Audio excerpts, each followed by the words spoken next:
안녕하십니까. BC부동산팀 공인중개사 임정호입니다. 이번 시간에는 2018년 19년 부동산 시장 전망 두 번째 시간, 부동산 가격 폭락은 좋은 것인가 에 대해서 여러분께 설명을 드리도록 하겠습니다. 주변에서 많은 분들이 저녁 식사 시간이나 이렇게 모이시면 부동산 가격이 확 떨어지면 좋겠다라는 말씀을 하시는 경우를 봅니다.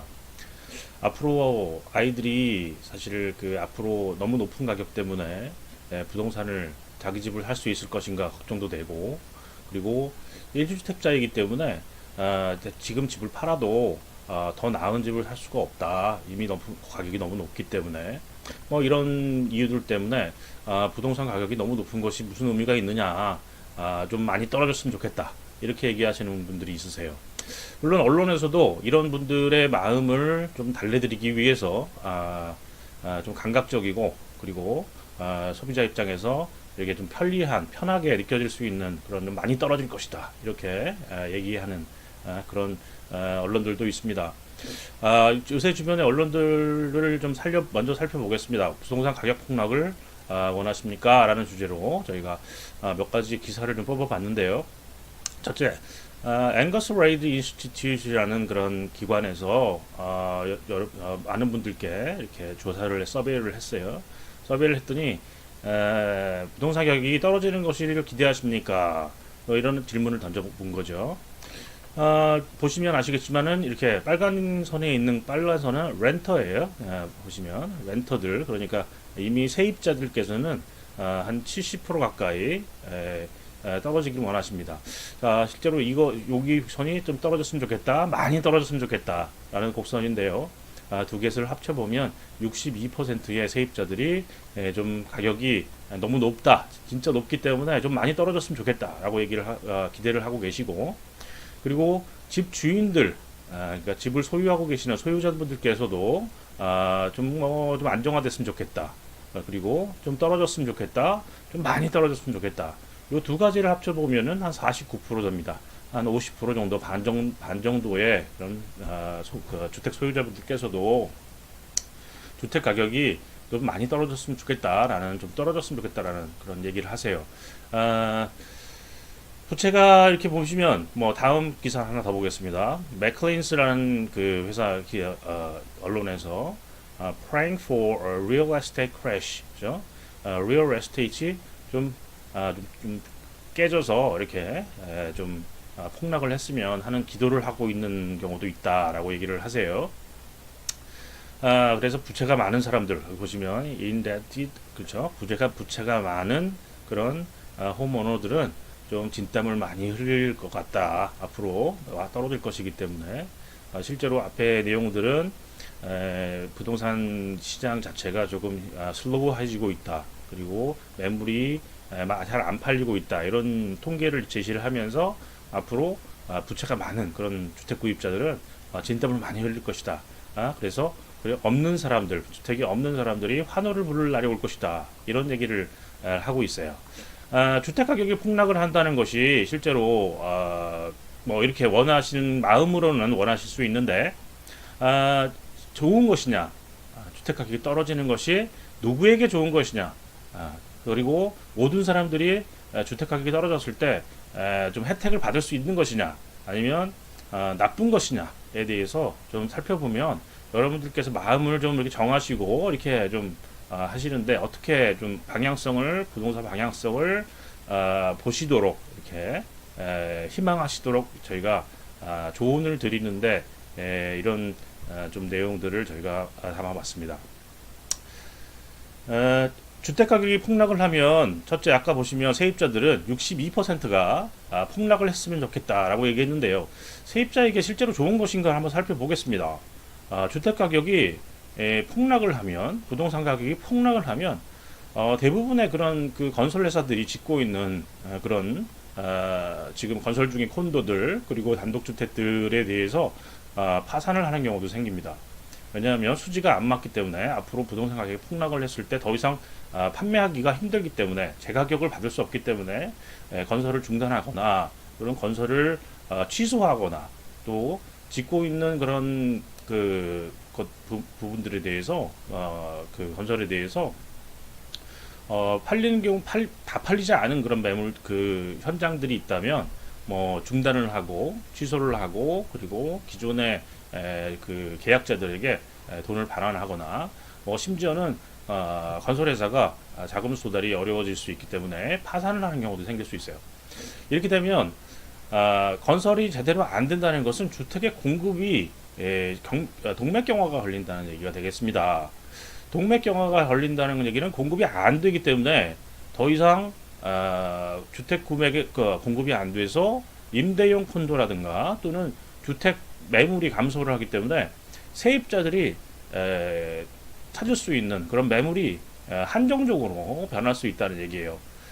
세입자들이 더 이상 충분한 그런 공급이 안 되기 때문에 렌트용 아파트 콘도라든가 또는 뭐 하우스들이 공급이 안 되기 때문에 렌트는 굉장히 오르겠죠, 그죠? 임대료가 오를 수 있는 그런 가능성이 있다는 것입니다. 그래서 주택 공급이 부동산 가격이 폭락을 하면 건설이 안 되고 또 임대용 콘도 공급이 제한되고 렌트가 인상되고 하는 그런 현상들이 벌어질 수 있기 때문에 세입자들에게 꼭 좋은 것은 아니다. 이렇게 좀 설명을 드릴 수 있을 것 같아요. 자, 그러면 세입자들에게만 좋지 않은 것이겠습니까? 뭐 보시면 세입자들뿐만이 아니고 여러 가지 그런 경제 주체들에게도 부동산 가격의 폭락에 하락이 큰 폭의 하락이 영향을 미칠 수 있겠습니다. 다음 페이지 한번 살펴보겠습니다.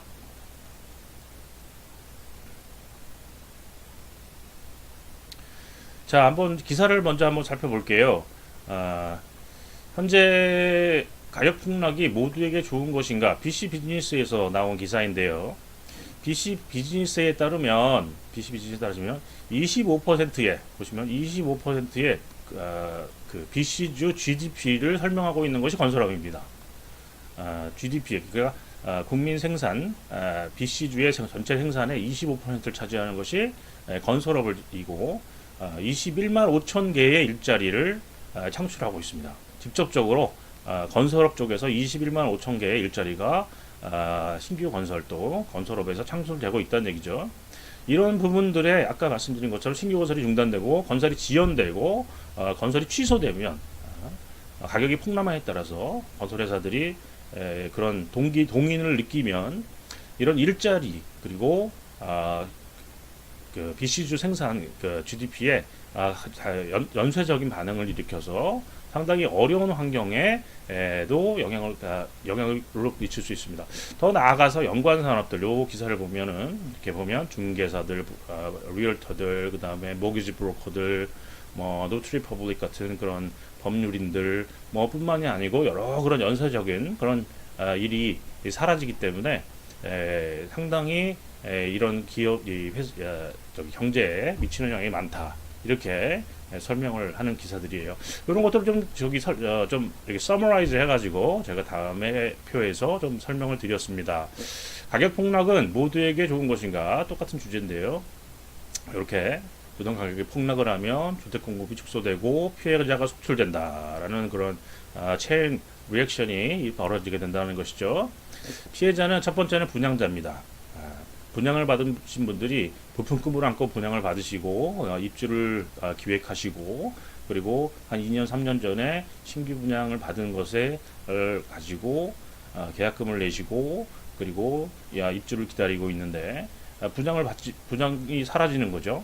건설이 중단되거나 건설이 취소되거나 건설이 지연되면 제때 입주할 수가 없고 그리고 입주를 할 수 없을 수도 있습니다. 계약금을 돌려준다거나 아니면 계약금도 파산을 하게 되면 계약금조차 날리게 되는 그런 현상이 발생을 할 수가 있다는 것이죠. 그래서 분양자들이 피해를 처음에 볼 수 있다. 두 번째는 건설업 관련 종사자들, 분양업체들, 그리고 개발사들, 건설사들, 건설에 관련된 그런 여러 가지 물품 공급업체들 같은 하청업체들 또한 연쇄적으로 타격을 입고 거기에 관련된 종사자들도 실직을 하게 되는 그런 현상들이 벌어질 수 있겠습니다. 또한 더불어서 주변의 식당이라든가 또는 저희 같은 중개인이라든가 그리고 아까 말씀드린 법률가들, 회계사들 전부 일감이 줄어들게 되는 것이죠. 일감이 줄어들게 돼서 소득이 줄게 되는 그런 형사들이 벌어지게 됩니다. 또한 정부한테는 좋은 것인가? 정부한테도 좋지 않습니다. 왜냐하면 주택이 주택적으로 공급이 되면 세금이 들어오는 그런 큰 통로이기 때문에 그렇죠. 현재 실제적으로 BC주 같은 경우에 지난 몇 년 동안 가격 인상을 통해서 그리고 property transfer tax 같은 것들이 굉장히 많이 늘어나서 복지라든가 또는 여러 가지 재정 정책의 가장 중요한 머니 소스로서 이렇게 건설업들 그리고 이런 주택 매매가 차지하고 있는 것을 볼 수가 있습니다. 그래서 정부에게도 큰 영향을 미치고요. 금융기관들 같은 경우도 더 이상 많이 대출을 해줄 수가 없겠죠. 대출이 줄어들게 됨에 따라서 그리고 더 큰 문제는 금융기관들이 이 신규 건설에 관련된 그런 프로젝트 파이낸싱 그러니까 이렇게 큰 대규모 자금을 이 건설업체들에게 대출을 해주고 있습니다. 이런 부분들이 파산이 나거나 지연이 돼서 연체이자가 늘어난다거나 또는 파산을 해서 더 이상 돌려받을 수 없는 상환을 받을 수 없는 그런 상태에 놓이게 된다면 금융기관들 자체도 위험하게 되는 그런 현상들이 부실화되는 현상들이 발생을 하는 것이죠. 연금기관 같은 경우 뭐 NGO, 하이드로, 뭐 가스, 뭐 그리고 임포터들 뭐 이런 관련된 분들이 전부 영향을 받습니다. 연금기관 같은 경우도 굉장히 많은 그런 연금을 이 건설업에 투자를 하고 있고요. 그리고 NGO, 뭐 하이드로, 가스 이런 회사들도 이런 경우들도 지금 신규 프로젝트 때문에 예측된 그런 매출 증가라든가 이런 것들을 예상하고 있고 또 임포터들 여러 가지 그런 수입들을 하고 있어요. 건설 자재들부터 해서 중국으로부터 또는 미국으로부터 여러 가지 수입들을 하고 있는데 이런 부분들이 다 영향을 받습니다. 그래서 피해자가 그냥 뭐 건설회사 정도 망하겠지 이렇게 생각하시면 안 돼요. 여러 그런 체험 리액션이 벌어지기 때문에 관련된 업체뿐만이 아니고 경제 전반에 영향을 미친다 이렇게 생각을 할 수 있습니다. 나쁜 영향이라는 것이죠. 그래서 첫 번째 이런 피해의 효과들은 서민 주거비 상승을 아까 종전의 슬라이드에서 말씀드렸던 서민 주거비를 상승시키는 렌트를 상승시키는 그런 부정적인 효과를 갖고 있고 또 가처분 소득이 감소합니다. 왜냐하면 보시면 아시겠지만 식당들, 자영업자들, 중개, 법률가, 회계사 그리고 여러 가지 관련된 경제 주체들의 경제 활동이 감소함에 따라서 여기에 관련된 일자리들이 사라지고 또는 일자리들이 지금 벌어들이고 있는 소득들이 감소하는 그런 현상들이 나타나게 됩니다. 소득이 줄어들면 소비가 줄어들겠죠. 소비가 줄어들고 실업률이 증가하고 여러 가지 그런 경제에 그런 영향을 미치게 됩니다. 그래서 경제 성장에 역행을 하는 그런 부분들이 생겨요. 경제 성장이 역행을 하면 굉장히 많은 사회 문제점들이 생깁니다. 이 경제 성장 항상 보시면 이 경제가 한 적어도 목표 한 정도 한 2% 3%는 계속 성장을 해야 사람들이 느끼는 이 경제의 윤활유 역할 그리고 경제가 좀 원활하게 돌면서 좀 소비도 좀 잘 되고 공급도 잘 되고 생산도 잘 되고 일자리도 창출되고 하는 그런 현상들이 있는 것인데 경제가 퇴보하면 뭐 미국 보시면 아시죠, 그죠? 2000년대 중반, 후반, 뭐 디트로이트라든가 이런 부분들이 전부 이런 현상들이 쭉 물론 산업의 문제에서 시작을 해서 그때는 자동차 산업이랑 문제에서 시작했지만 건설 산업의 문제에서도 똑같은 문제가 형성이 될 수 있어서 도시 공동화 현상이라든가 또는 실업의 증가를 통해서 뭐 빈집이 엄청 늘어나고 경제 성장을 역행하는 그런 일들이 발생할 수 있다는 것이죠. 이 소득재 분배도 역행이 되겠죠, 당연히. 가격이 폭락을 하면 폭락을 한 것이 소득재 분배에도 역행을 하고요. 정부의 세수 감소 그리고 복지 재정에도 축소를 영향을 미치는 것을 알 수가 있습니다. 이런 문제들이 계속 발생을 하면 정치적인 그런 문제들도 생기죠. 현재 집권당이 이런 문제들 때문에 경제 사정이 굉장히 안 좋아지고 그리고 실업률이 증가하고 소비가 감소하면 정치적인 그런 타격을 받습니다. 그래서 집권을 더 이상 할 수 없는 그런 문제들도 생길 수 있다. 정권이 바뀔 수 있는 그런 정도까지의 타격을 줄 수 있다라는 것을 보시면 아실 수 있을 것 같아요. 그래서 가격 폭락은 모두에게 좋은 것인가? 가격 폭락은 모두에게 좋지 않습니다. 실질적으로. 좋은 사람도 있긴 있어요. 그 다음 페이지에서 한번 살펴볼게요.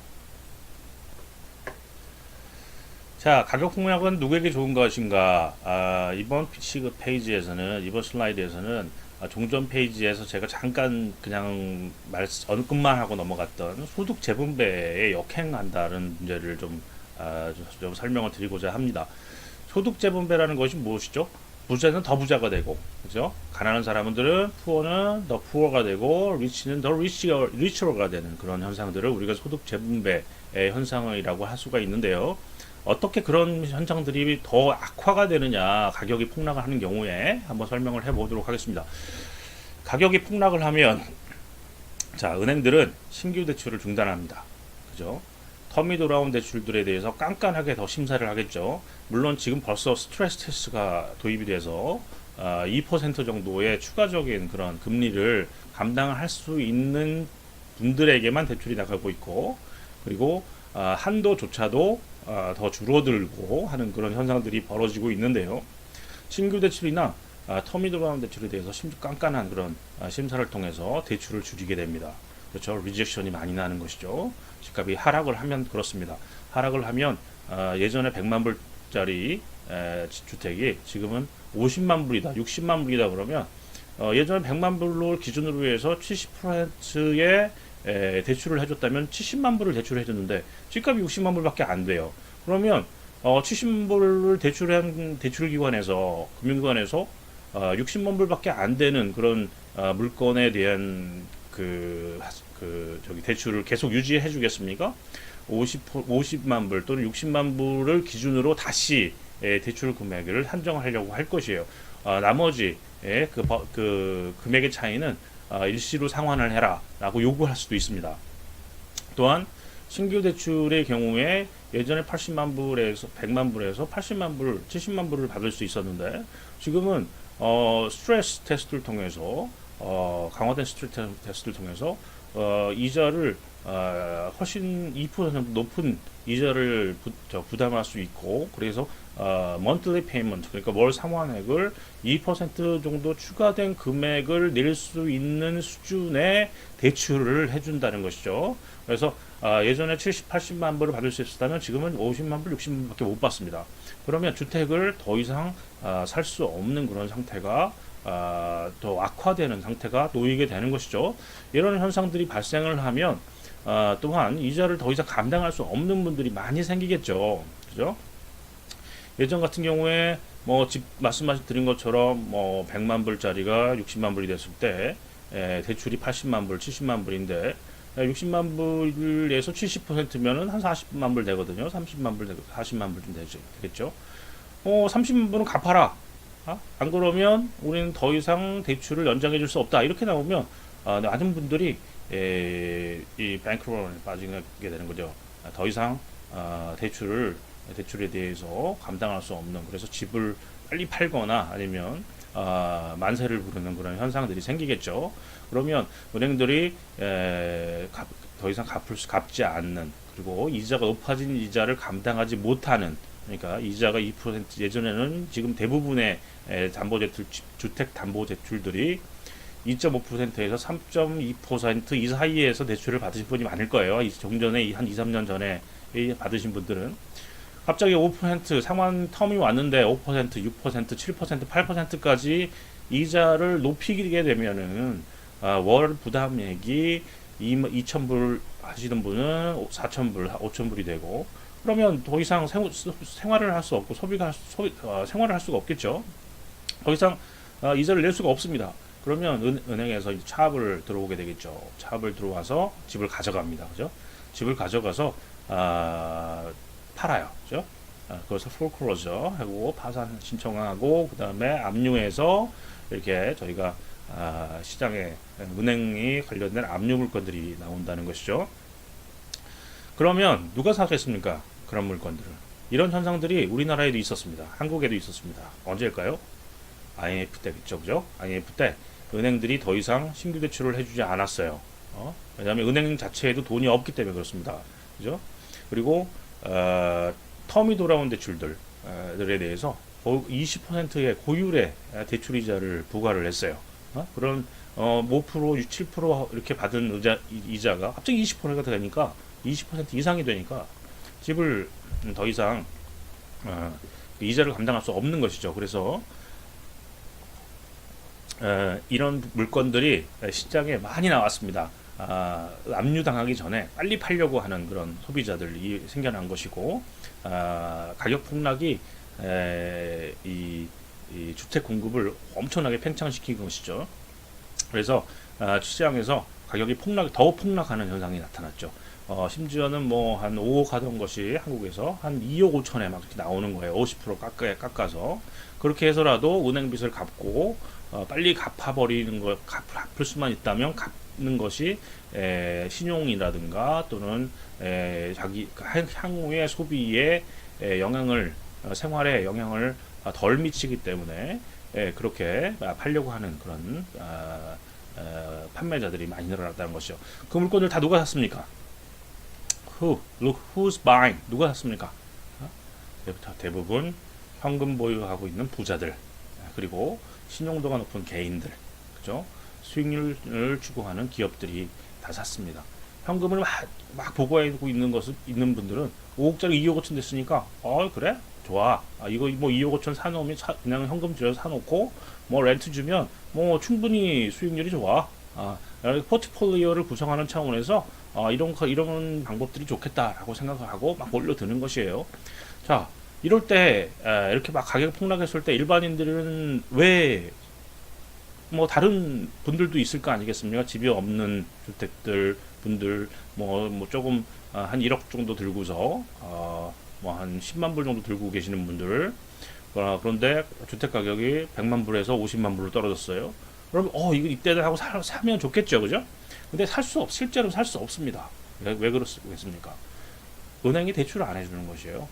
일반 분들한테는 우선순위가 떨어지는 것이죠. 신용이 아주 높은 그런 개인들, 그리고 아주 높은 개인들은 현금을 많이 보유하신 분들이에요.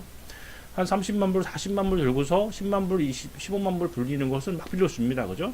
그런데 10만 불 정도 들고 이렇게 50만 불 정도짜리 사시려고 하시는 분들에게는 은행에 그때 시장이 막 침체되고 더 가격이 폭락할 것이 예측되기 때문에 더 이상 빌려주지 않습니다. 그래서 사실은 이렇게 직접적으로 이렇게 주택을 구매해서 살고자 하시는 분들이 접근성이 더 떨어지는 것이에요.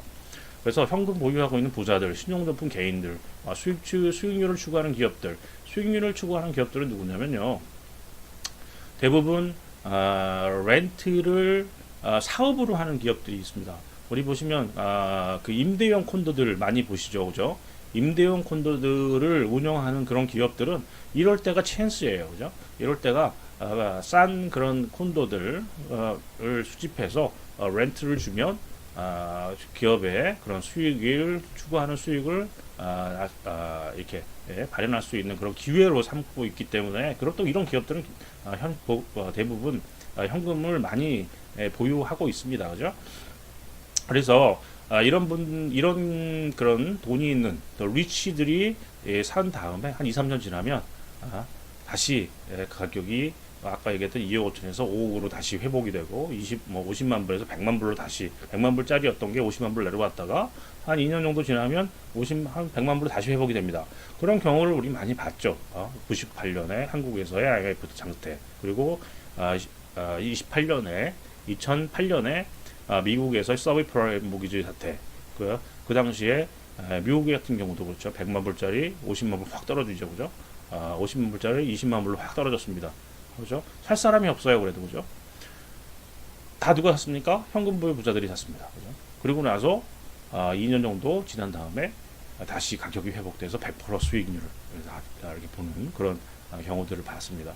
이런 부분들 때문에 봉급 생활자라든가 소규모 자영업자들은 가격이 폭락을 해도 사실 이 매물에 접근할 수가 없고 또 위험하다고 느끼기 때문에 굉장히 리스키한 그런 사실 투자긴 해요, 그죠? 그래서 덕구를 하지 않는 것이 사실 현상적으로 보여지고 있는 것입니다. 이렇기 때문에 이런 현상들 때문에 이렇게 가격 폭락이 일어나고 경제가 리세션을 한번 맞고 뭐 부동산 리얼 에스테이트 버스트 이렇게 생기면 폭발하게 되면 그 이후에 2, 3년 뒤에는 소득 재분배의 효과가 굉장히 악화되는 것을 우리가 볼 수가 있습니다. 그래서 가격 폭락은 사실 일반인들에게, 일반 서민들에게는 아주 좋은 것은 아닐 수 있습니다. 자, 다음 페이지 한번 살펴보겠습니다. 자, 그러면 주택 가격의 폭락을 우리가 예측할 수 있느냐라는 것을 좀 살펴볼게요. 주택 가격을 좀 많이 떨어졌으면 좋겠어. 떨어지지 않겠어? 너무 많이 올랐잖아. 라고 얘기하시는 분들이 있으세요. 그죠? 그래서, 뭐, 한 30% 이렇게 폭락을 하면, 그렇게 되지 않을까라고 생각하시는 분들이 있는데, 그렇게 될 수 있는 가능성들이 있습니다. 그렇게 폭락할 수 있는 가능성이 있어요. 그 폭락할 수 있는 가능성은, 부동산 자체의 문제에서, 수급의 문제에서 생기는 것은 아닙니다. 보시면, 수요 측면에서 현재 높은 임대료가 유지가 되고 있고 그리고 실수요가 아직 많습니다. 왜냐하면 인구가 계속 증가를 하고 있고 도시화가 지금 진행이 되고 있고 하기 때문에 실수요는 뭐 굉장히 있는 편이에요. 있다고 볼 수 있는 겁니다. 그죠?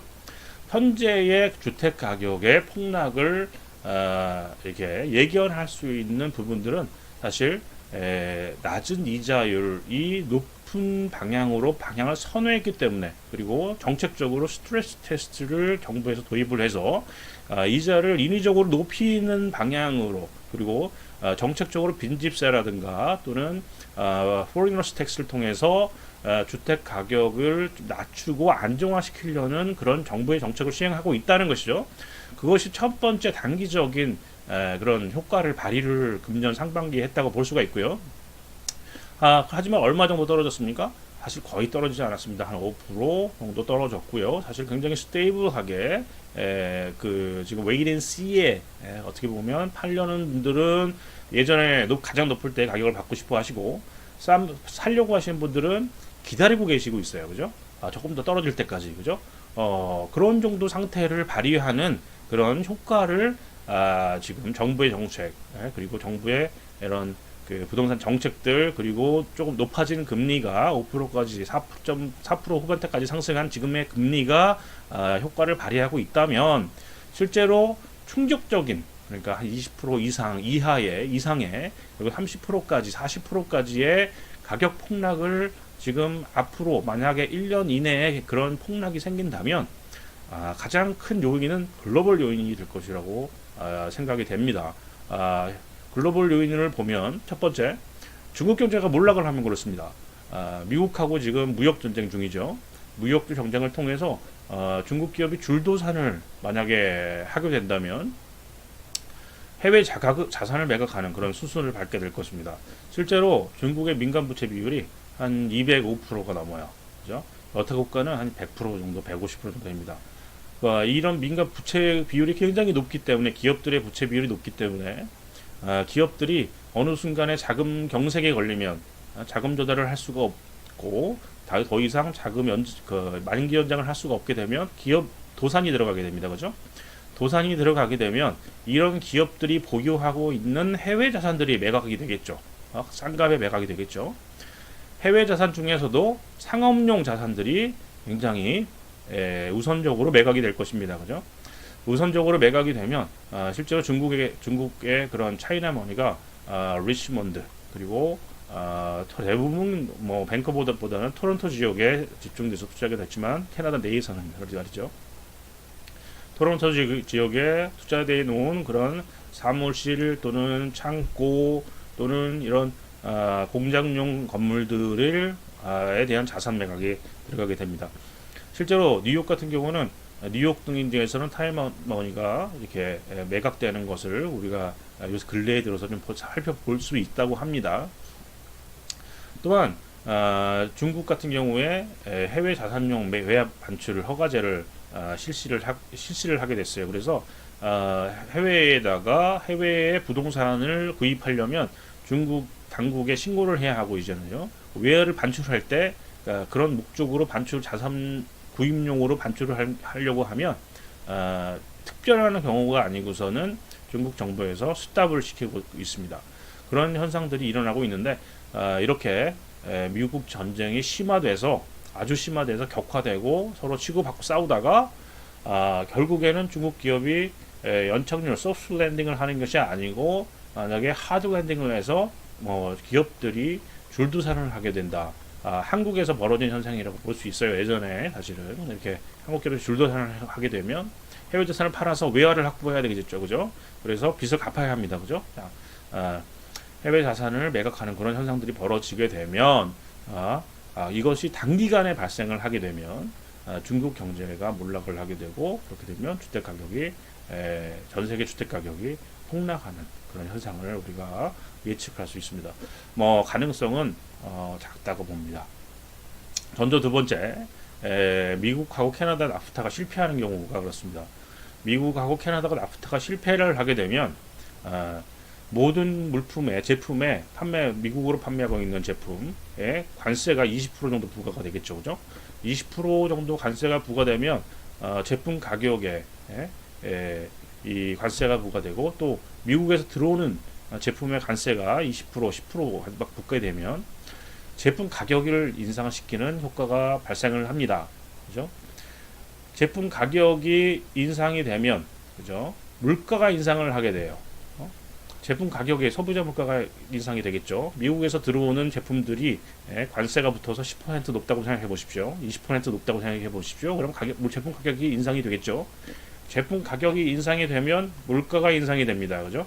물가가 인상이 되고 이자율을 인상을 시키는 이자율을 똑같이 따라서 인상시키는 그런 현상들이 생겨서 지금 현재도 미국이 이자를 올리고 있기 때문에 따라서 환율 방어를 위해서 그리고 자금 유출을 방어하기 위해서 캐나다 정부가 동조화해서 같이 이렇게 올리고 있는데 이자가 더 큰 폭으로 오르게 되는 그런 요인들을 우리 미국하고 캐나다의 나프타가 실패할 경우에 발생할 수 있는 그런 현상이라고 볼 수 있겠습니다.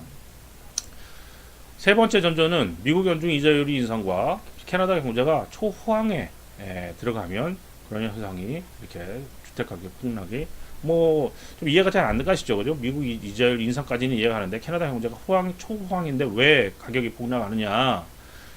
자, 미국 이자율이 올라가면 물가가 아니죠. 캐나다 경제 호황이 이루어진다는 것은 물가가 계속 오른다는 것을 의미할 수 있겠습니다. 경제가 좋아지면 좋아질수록 제품을 생산해서 이렇게 판매했을 때 수익이 늘어나고 그 수익이 기업의 수익이 그 임금을 인상시키고 인상시키면 제품을 구입하려고 하는 그런 현상들이 생기고 이런 여러 가지 그런 체인 현상들이 물가를 5%까지 또는 10%까지 인상시키는 그런 현상들을 발휘할 수 있다는 것이에요. 물가가 인상이 되면 이자율도 따라 오른다고 항상 말씀을 드렸죠, 그죠? 이자율이 5% 이상으로 인상되고 하는 그런 현상들이 생기게 됩니다. 오일 쇼크 때 또는 98년 때 IMF 때 비교하면 이런 그런 부분들은 이런 현상은 사실 생기기가 사실 좀 힘들다 이렇게 볼 수 있겠어요. 캐나다 경제 호황, 초호황 사실 여러분들이 보시면 아시겠지만 이 현실 세계에서는 현상에서는 저희들끼리는 민간 차원에서는 잘 느끼지 못합니다. 그죠? 캐나다 경제 초호황 하지만 호황이 있는 것은 호황이 지금 한 1년 정도, 2년 정도의 캐나다 경제가 호황인 것은 맞는 걸로 알려지고 있어요. 저희들은 잘 느끼지 못하지만 민간 쪽에서는 실질적으로 미국 쪽에 수출하는 기업들이 많기 때문에 그렇습니다. 미국의 경제가 호황이기 때문에 미국에 수출하는 다양한 그런 캐나다 기업들 그리고 석유 정제 회사들 그리고 이 주택에 들어가는 부자재들 파는 그런 캐나다 회사들은 굉장히 호황이에요. 그래서 그런 기업들이 생기면 이자율을 더 끌어올리는 현상들이 생기죠. 다행스럽게도 미국 연준의 이자율이 사실 그렇게 높게 빠른 속도로 인상이 되지 않고 있습니다. 5.16 때나 1998년 때 저희가 IMF 사태를 겪은 이유도 사실은 미국이 이자율을 올린 이후에 전 세계에 퍼져 있는 달러들이 미국으로 다시 돌아갔기 때문에 이 태국이라든가 필리핀이라든가 홍콩이라든가 이런 신흥국들에 있는 자금들이 그 달러가 이게 말라가기 때문에 없어지기 때문에 계속 금리를 폭발적으로 인상을 시키지 않으면 더 이상 달러를 구해서 이게 그 빌린 자금을 달러 표시 이 대출을 해외에서 만기가 돌아오는 대출들을 갚을 수 없는 현상들이 사실은 생겼기 때문에 그런데 미국이 이자율을 인상하는 것을 그런 예전의 그런 경험들을 통해서 전 세계 시장에 얼마나 나쁜 영향을 미치는지를 알고 있는 것 같습니다. 그래서 차근차근 이렇게 1년에 한 4번, 5번 이렇게 나누어서 0.25% 정도씩 분기별로 올리는 그런 정책들을 해오고 있죠. 그런데 미국 경기가 그렇게 항상 좋은 건 아니에요, 그죠? 올라가다가도 좀 이렇게 스테이블해지다가 다시 올라가고 하는 그런 현상들을 보여서 이자율을 미국이 한 번에 올리는 것을 이렇게 지연시키는 효과를 갖고 있습니다. 해주고 있습니다. 실제로 2018년에 미국의 금리가 4회에서 5회를 인상하겠다고 연초에 발표를 했는데 실제로는 지금까지 2번밖에 인상이 안 됐어요.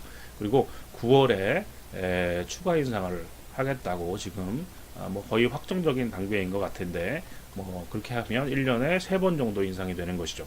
그래서 예측보다 상당히 늦게 이자율이 인상이 되기 때문에 지금 당장 주택을 구매하신 분들 그리고 주택을 구매하셔서 높은 이자를 내고 계시는 분들에게는 사실 좀 이렇게 좋은 소식으로 들릴 수 있겠습니다. 그래서 시간은 사실은 충격을 흡수합니다. 사람들이 잊어버려요. 당장 한 5% 정도 이자를 확 올리면 사람들은 충격을 받고 다 엑소도스가 나옵니다. 주택을 팔고 빨리 팔고 도망가려고 하는 그런 상황이 나오는데 0.25%씩 이렇게 차근차근 올리면 사람들이 거기 충격을 흡수해서 이 정도면 괜찮네, 이 정도면 괜찮네 하고 버틸 수 있는 그런 여력이 생기고 왜 그렇습니까? 지금 현재 하고 있는 소비 활동들을 조정할 수 있는, 어저스만 할 수 있는 이런 시간들이 생기기 때문에 그렇다는 것이겠습니다. 그래서 충격을 이렇게 좀 충격을 방어할 수 있는 그런 시간이 생기고 있다 이렇게 또 볼 수 있겠어요. 자, 이 부분에 대해서 조금 더 살펴보겠습니다. 자, 그래서 2018년과 2019년 전망을 한번 볼게요. 앞에서 말씀드린 여러 가지 장황하게 설명드린 내용들을 통해서 2010 폭락의 전조 1, 2, 3 중국의 문제 그리고 나프타의 문제 그리고 캐나다의 경제의 초황을이라든가 이런 이자율의 급격한 상승 이런 것들이 일어나지 않는다라는 것이죠. 그러면 사실 폭락은 없을 것 같다라고 우리가 예측을 해볼 수 있다는 얘기겠습니다. 특히 미국 금리가 2% 정도 됐는데요. 속도가 굉장히 감소하고 있고 스트레스 테스트 효과도 사실은 감소하고 있습니다. 캐나다 정부에서 실시하고 있는 캐나다 정부에서 2% 추가적인 그런 이자를 부과하도록 함으로써 상환할 수 있는 monthly 페이먼트 그러니까 월 상환액을 높게 지불하지 못하도록 함으로써 대출 총액을 이게 줄이는 그런 효과를 발생시켜온 그런 스트레스 테스트의 효과가 사실 지난 금년 상반기 1, 2, 3, 4, 5, 6, 5월까지는 잘 먹혔어요. 그래서 시장도 굉장히 스테이블해졌고 매물도 상당히 늘어났고 빨리 이런 문제들이 생겼기 때문에 매물을 빨리 이렇게 팔려고 하는 분들이 있겠죠. 또 살려고 하시는 분들도 더 떨어질 것 같으네 해서 기다리신 분들도 있어요. 그래서 스트레스 테스트 효과가 감소한 것을 우리가 스트레스 효과가 발휘된 것을 금년 상반기에서는 효과적으로 발휘된 것을 알 수가 있습니다. 여기다가 빈집세 그리고 또 하나는 뭐 foreigners foreigners tax 이걸 붙여서 그 체인 리액션처럼 이렇게 상승 작용을 통해서 이 시장이 안정화된 효과를 볼 수가 있겠어요. 그런데 상반기에 이런 효과들이 감소하는 것이 살짝 보이고 있습니다. 언제부터? 7월부터 그렇습니다. 7월, 8월부터 BC 부동산 시장, 그러니까 밴쿠버 지역, 광역 밴쿠버 지역의 부동산 시장에는 일어나지 않고 있습니다만 토론토 부동산 시장에서는 일어나고 있습니다. 한번 살펴보겠습니다.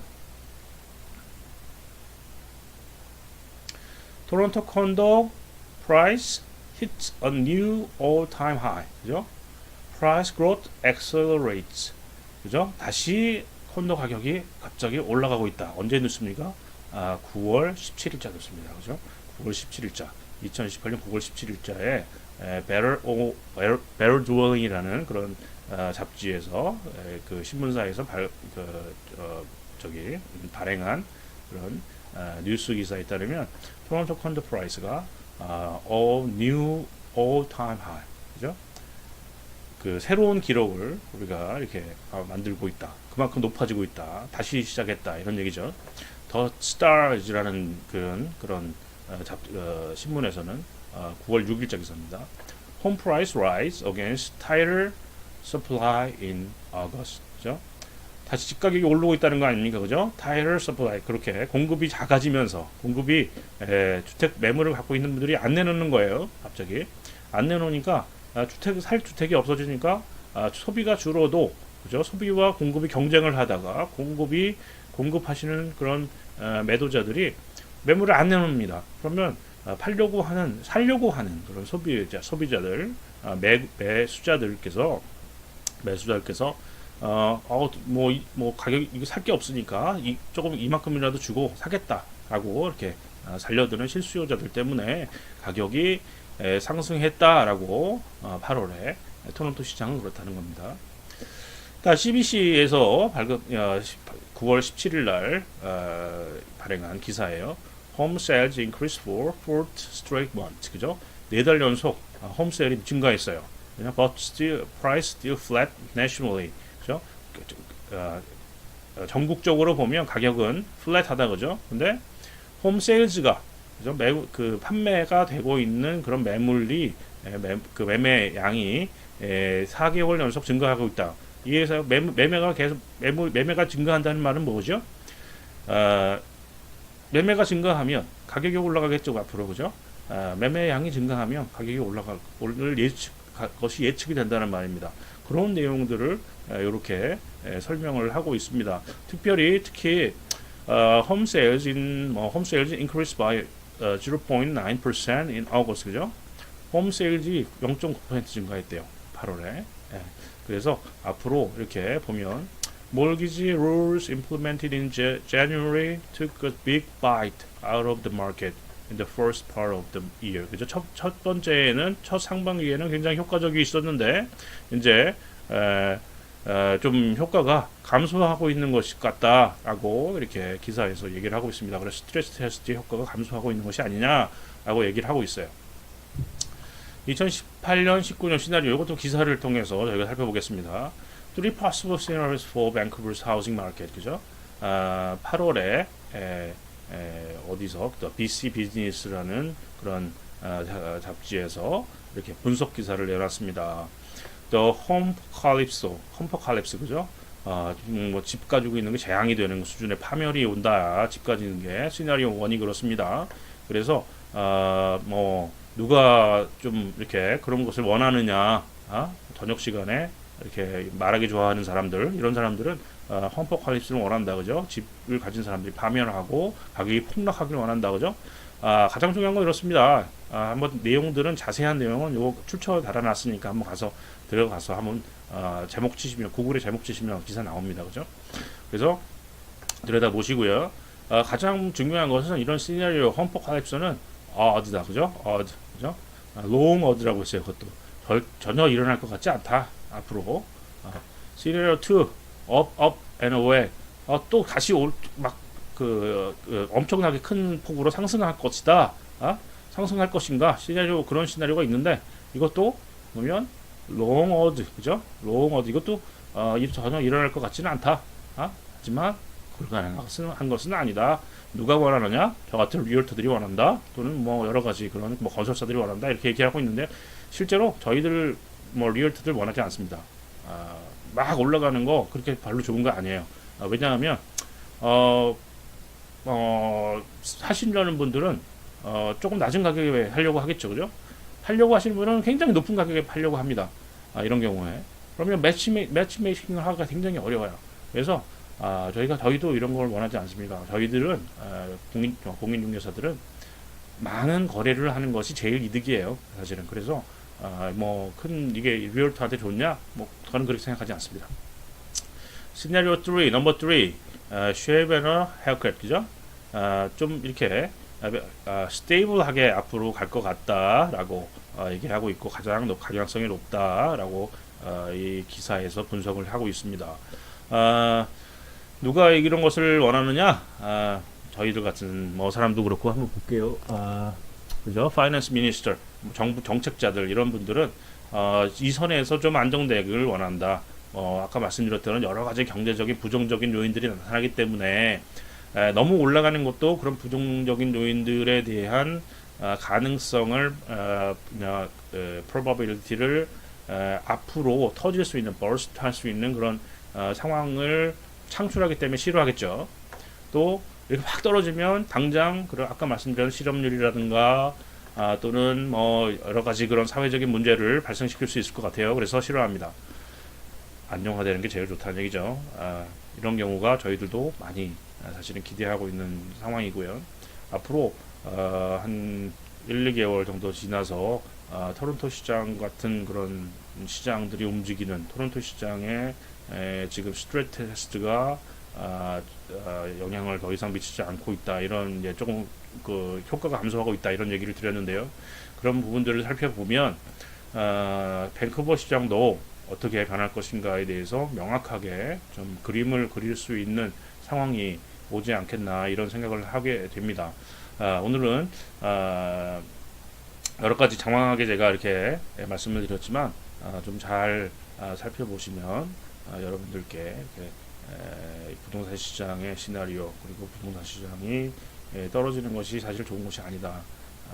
그리고 막 올라가는 것도 좋은 것은 아닙니다만 뭐 여러 가지 분들이 좋아하시는 분들 안 좋아하시는 분들이 있겠습니다만 감을 잡을 수 있는 그런 시간으로 저희가 준비를 했다는 것을 이해해 주시고요.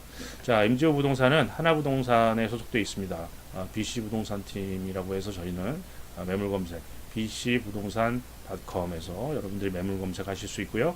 지금 제가 그런 설명드렸던 그리고 이전에 이렇게 만들었던 그런 비디오 자료들 이런 것들 그리고 이런 자료들 이런 것들을 살펴보실 수 있으시니까 한번 들어가서 살펴보시면 더 좋은 그런 정보를 얻으시고 투자 활동 그리고 집을 구매하시다든가 집을 판매하시는데 도움이 되실 수 있을 거라고 생각합니다. 자, 다음 시간에 뵙겠습니다. 감사합니다.